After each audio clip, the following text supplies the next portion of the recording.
Good morning. Thanks for joining the session this morning. I'm Roger Beachy, a plant virologist, and I work in biotechnology as well. I'm from the Danforth Plant Science Center in St. Louis, Missouri. We're a relatively new non-for-profit research institution. And I want to talk today about viruses in plants. I want to tell you a little bit about how they replicate, but more importantly, the cell biology of how they set up the virus replication factories, and how the ability of the virus to use host mechanisms to move from cell to cell eventually ends up in pathogenesis. The second part of my lecture, the second lecture, will be related to how to use that information through biotechnology to develop virus-resistant crops. So I want to tie these two together, and hopefully what I introduce you to today in this first lecture will help you in the second. So what I want to talk about is the cell molecular biology of virus infection, replication, and pathogenicity. This slide shows several examples of virus-infected plants. The disease that's shown here results after the virus infects perhaps a single cell or multiple cells, spreads from cell to cell, and then moves from one leaf to the next, eventually invading the whole plant. And as you see, the examples that I have here are for cassava in Africa, in papaya, throughout the world. And this is an example of a disease on a tomato plant that shows severely affected plants in the front and disease-resistant plants in the back. Again, the result here is a culmination of events that leads from infection of a single cell and spreading throughout the leaf and then throughout the plant. Throughout my lecture, I'm going to talk primarily about tobacco mosaic virus. It's a very simple plant virus. It's been used as a model for more than 50 years, and scientists throughout the world have used it for a variety of studies. I'm going to talk about it in terms of its cell biology and molecular biology of replication and spread. There are lots of different examples of viruses in this category. Some infect hosts like tomato and peppers, but others have been identified that infect Arabidopsis and other model plants. A little bit of a background. The genome of tobacco mosaic virus is a single, very simple RNA molecule. It encodes 3 genes. The first is an enzyme that helps the virus copy itself. It's an RNA-dependent RNA polymerase. The green box indicates the protein that's encoded by the virus to help it to move from cell to cell. And the blue box indicates the location of the capsid protein. The capsid, of course, its role is to encapsulate the single-stranded genome and allow it to be transmitted from cell to cell or from leaf to leaf. And of course, that's what's transmitted as workers in the field propagate plants and move the virus around. Now, from the standpoint of molecular virology, this is a slide from Dr. Milton Zeitlin at Cornell University.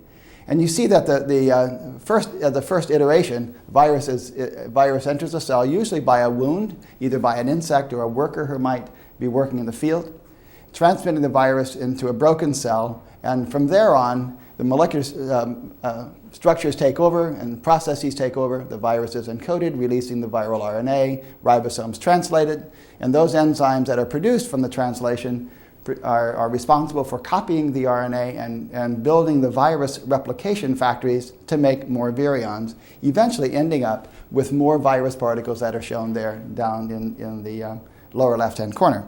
Now, from the cell biologist point of view, it's a very different story. In this case, we've looked at how the virus enters the cell. And in the first iteration, the virion is disencapsulated within a few seconds after it enters a cell. The viral RNA is then moved on ribosomes, it's moved into the membranes that are perinuclear, and there it begins its translation and set up the first parts of the protein machinery that are necessary to produce more virions. Then those membranes then move out into the cytosolic portion of the cell and set up larger factories and continue to build them on endoplasmic reticula until it makes very, very large bodies. Those bodies then reproduce themselves, move around the cells, as I'll show you later, and eventually then move from cell to cell. And the real challenge here is for the virus to use the cellular machinery to do all of these processes and to move from cell to cell. Unlike animal viruses, plant viruses can't bud from their cell membrane and then be absorbed by others because plant cells are surrounded by very rigid cell walls. These cell walls are penetrated by structures that are known as plasmodesmata. This cartoon, written by or developed by my colleague Bernie Eppel in Israel, shows a little bit of the structure of those plasmodesmata. This represents a cell wall between two adjacent cells that you see here and over here. And going through that hole in the wall is endoplasmic reticulum. Now, myosins and actins and other energy conducting structures make modifications throughout the living part of the plant's life cycle, and allows this membrane to move from one cell to the next in a very metered way. These structures maintain homeostasis. They're very small and only allow very small molecules to move through, including ions and energy-carrying materials. If that's disrupted, of course, it changes the homeostatic nature of the leaf, and it would be damaging. In fact, during early parts of development and later parts of development, you can see some changes in the structure of these plasmodesmata. Here you see they're very much more rigid, and they're bolstered by additional beta-1,3 glucans and other molecules that give some rigidity to those structures. So the question is, how does a virus manage to squeeze through that structure? And different viruses do it in different ways. In this diagram, we've shown a diagram for how a set of viruses called Gemini viruses move from cell to cell. These are single-stranded DNA viruses. They replicate in the nucleus. They come out to the cytoplasm. One of the parts of the protein encoded by the virus moves it from the nucleus to the cytosol, and then another protein carries it all the way through the plasmodesmata, as you see over here on the side. Tobacco mosaic virus, by contrast, does it in a very different way. There's an interaction between the movement protein, membranes, and the cytoskeleton, which carry these structures to and through the plasmodesmata. And that's the subject of most of my talk this morning. What we've done is use tobacco mosaic virus in a variety of ways. We've, of course, used the fluorescent protein, green fluorescent protein, as fusions to the movement protein, sometimes as fusions to the coat protein, to follow infection around the cell and between cells. In other cases, we've used simple confocal microscopy coupled with immunolocalization assays or procedures. So let's get into the nature of infection. In this structure, in this study, we've infected the virus into protoplast. These are cells from which we've taken the cell wall, and so that's why you see it as a round structure. And we've identified the three different virus proteins with different colors. The red represents the location of the virus replicase, using an antibody specific for the replicase. The green represents the location of the movement protein, and the blue, the replication, the site of the coat protein. Now this is at about 14 hours post-infection, and as that structure rotated, you were able to see that some of these spots overlay each other. What that should indicate to you is that they're in similar locations. But as that went around, you noted that 14 hours, most of those structures were on the surface of the protoplast, on the outside. In this case, now at 21 hours post-infection, now as you see this rotation, you see that the green bodies are larger than they were in the first slide that I showed, and you see a little bit more overlap between the red and the green. And we'll come back to that a little bit later. That would indicate a co-localization of the replicase and the movement protein. Notice that the structures that are green are much larger in this slide than they were in the previous. This is at 21 hours after infection. Now, a few hours later, at 26 hours post-infection, you see these very large green masses. These are essentially the very large virus replication complexes, or VRCs, as we've called them throughout this talk. And note again that there's a lot of overlap between the green and the red, and the blue color, where the virions are assembled, tends to lie around the outside of these complexes. So from the standpoint of light microscopy, it's pretty clear that these are large structures that take over a large part of the cell. It's interesting to note that in this infection, the cell can produce as many as 10 to the 6 virus particles per cell, but does not lyse the cell. So to learn to live in harmony with the cell by sequestering its replication away from other parts, allowing the cell to continue its normal metabolism and function. We're looking at this now in a relatively early stage of an infection, but now cutting through the sections of these immunolocalized proteins, and you see a lot of green, again the movement protein located around the outside of the cell, in these large replication factories, and the red. And noted what surprised us in some of these studies, but in some cases you'd see mostly replicase in one section. In other cases you find the red and the green overlapping each other. It's clear that the red is inside and the green is on the outside, as shown in this slide. You see it, the one here over to the right-hand side of the slide. It's easy to see the red on the inside and the green on the out. And note the red is sort of contiguous in some of these photographs. For example, in this one over here, you see the red that goes all around that body.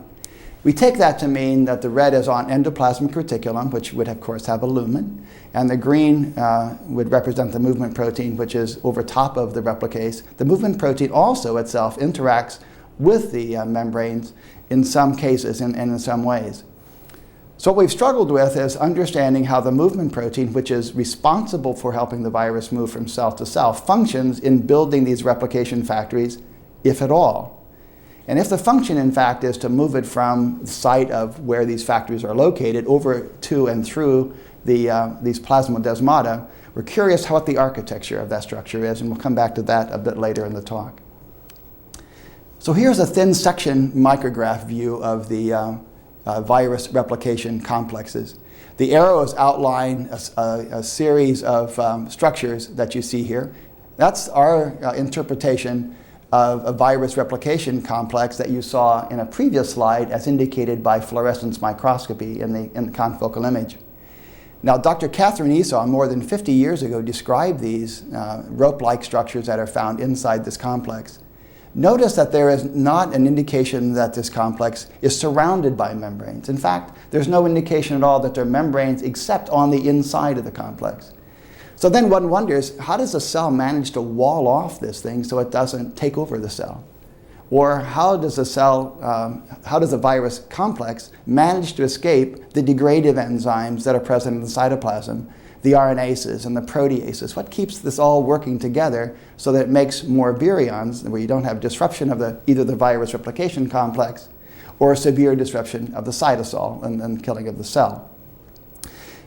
It's especially interesting when one considers silencing of RNAs and how the cell can defend itself against intruding pathogens such as viruses. How does this manage to keep out the silencing mechanism so that it doesn't degrade the pathogen in the process? In fact, the host has very little defense against this kind of virus. This is now a close-up view of these structures, and notice these rope-like structures. So what are they? And there are other, if you look carefully, there are other membranes. And more recently, we have used immunogold localization to locate the proteins, and sure enough, on these structures, on these rope-like structures, one finds virus replicase and some movement protein. But what's the structure of them? Recently, we've worked with colleagues at the University of Chicago to begin to tear this apart by using tomography, and I don't have, all the data are not in yet.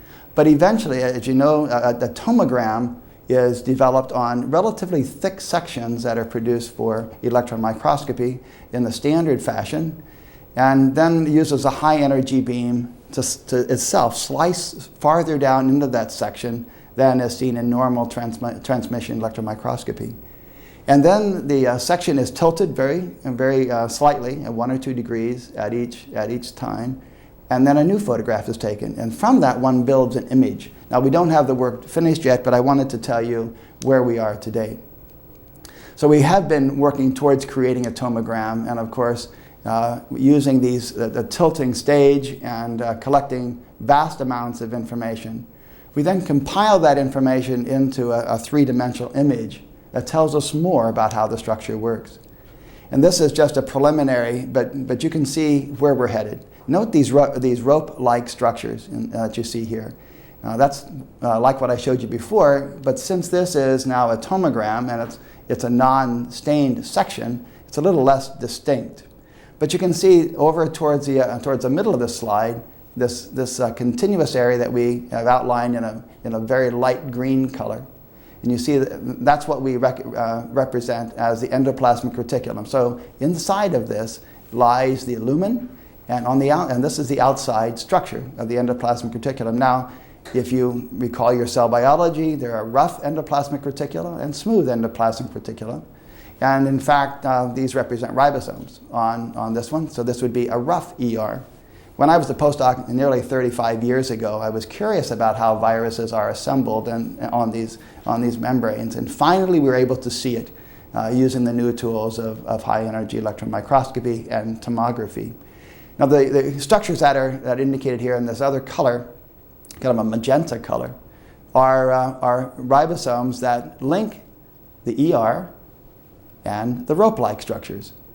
Now, if we were guessing, and we are simply guessing right now, we think that these are the links that hold the ER and the replicase and the ropes all together. And they're in a structure that with this linkage of rough endoplasmic reticulum and polyribosomes and replication all happening on the same complex that builds into this rope-like structure. We hope over the next several years to be able to tell you more about these complexes. They really have given us an insight as to how these complexes are built. That's one side of the challenge. The next side of the challenge is how does this thing move from around the cell and between cells, if in fact it does.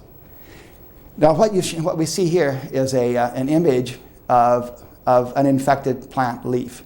Now this is a transgenic plant in which the actin is labeled also with talon. So you can see the fluorescence of the actin cytoskeleton. Up here, of course, you can see the location of a stomata, the holes through which oxygen enters and gaseous exchange occurs.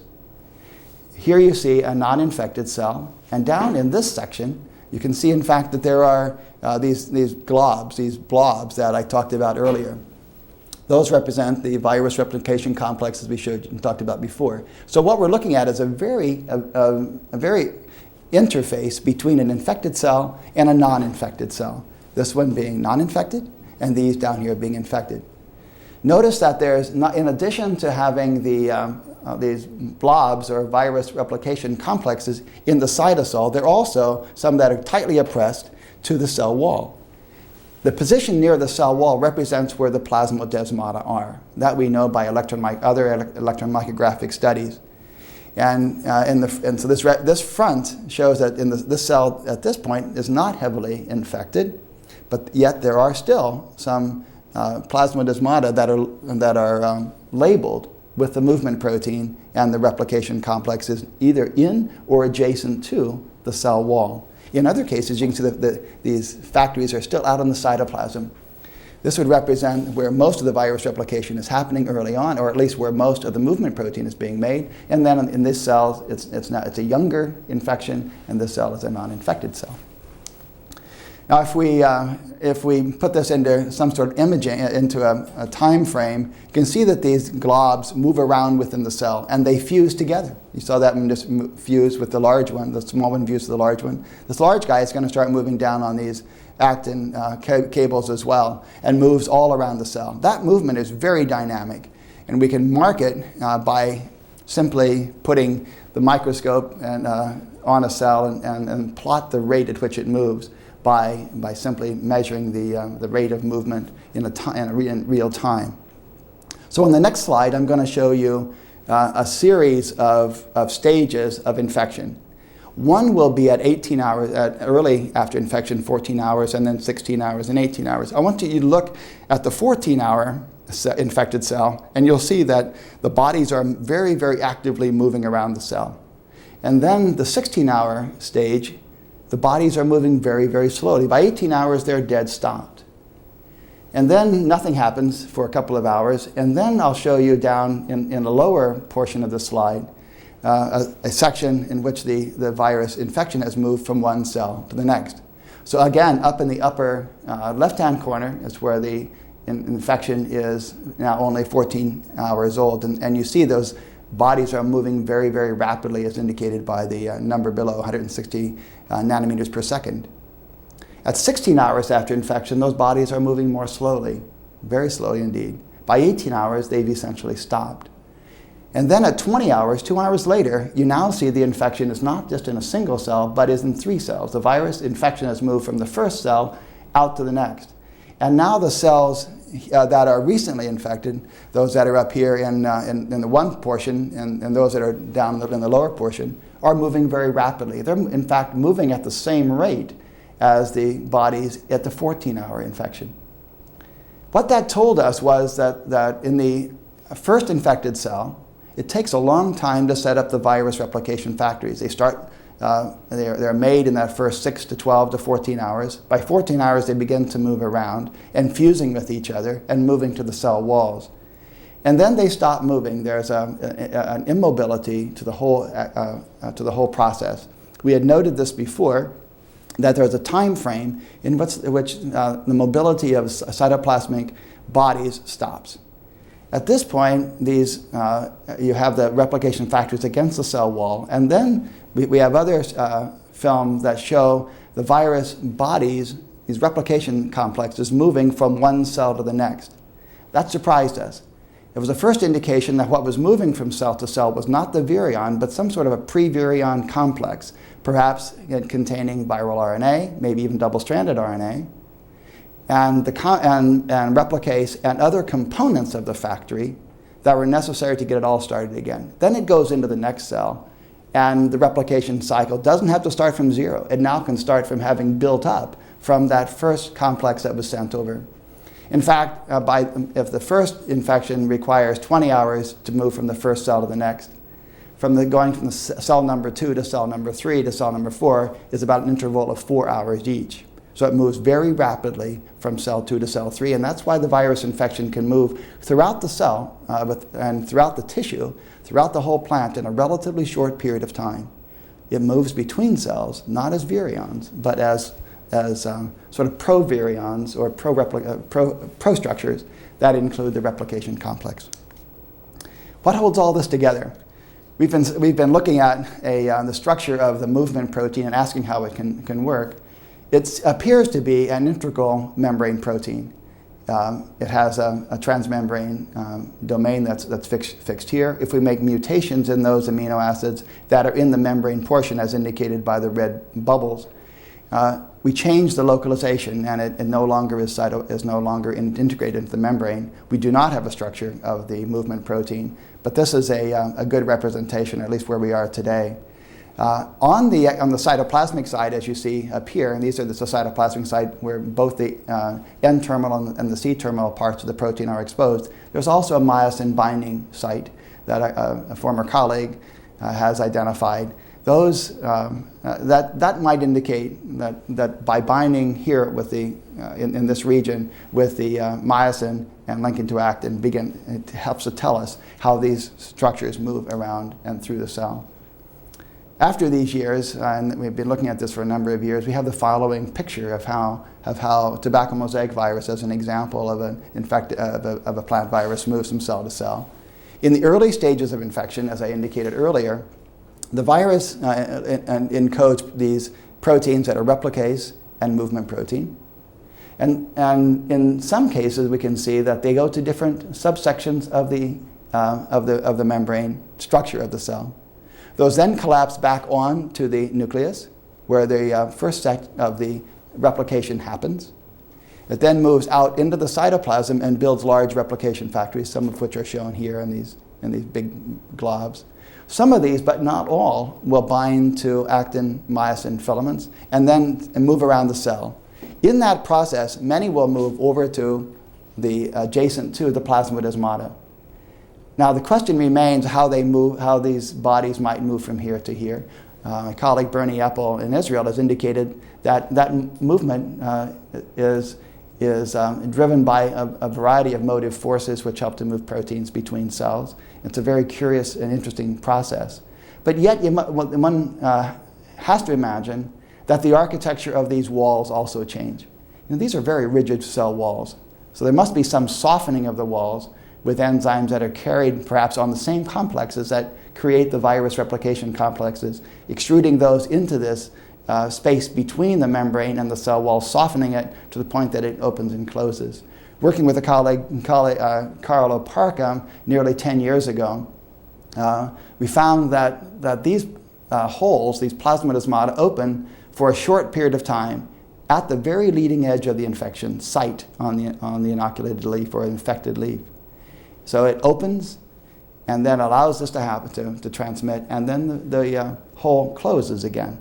That's in line with the importance of maintaining a homeostatic situation within and between the cells. So that's where we are in the model. There are lots of questions that remain, and we and others have been looking at it, though it's not an easy, the questions are not easy to address. For example, how does a replicase work with a movement protein in the ER in interactions that create the virus replication complexes and move them around the cell? What are precisely the interactions that hopefully we're going to see some of those in our tomograms that we're currently working on. Certainly there have to be host proteins involved. And from a virology standpoint, one suggests that the sites on the endoplasmic reticulum are kind of internal receptors, the places inside the cell where virus proteins go, where they know where to locate, perhaps because of the nature of the membrane itself or because of proteins that are embedded in the membrane. The nature of those will take a proteomics approach for analysis and then some genetics to try to interfere with the process of docking. Once we know more about those structures to which the replicase and the movement protein dock, we'll know more about these internal cellular receptors. Perhaps they can then be targets for blocking, or they will tell us more about the assembly of these factories and then that will tell us how they move around the cell. How do they attach? We don't know. And then how do these attach to the myosin actin fibers for transport to and through the plasmodesmata? What's the process of opening and closing? And essentially, how does a cell manage to live through this process where the structure is reoriented and reorganized, making perhaps as many as 10 million virus particles per cell and not killing the cell? What is this compatibility that happens in pathogenicity for this virus? Those are some of the questions that we're addressing. In the subsequent lecture, I'm going to talk about how we use this information to develop genetic strategies, genetic engineering strategies, to help the plant block some of these processes and then thereby developing virus-resistant plants. Some of these are crop plants that will be useful for producing food in agricultural settings. So I hope you'll join me for the second lecture, and I'll sign off for now and leave you with these questions. Perhaps you will be the one that will answer some of these questions in the future. Thanks.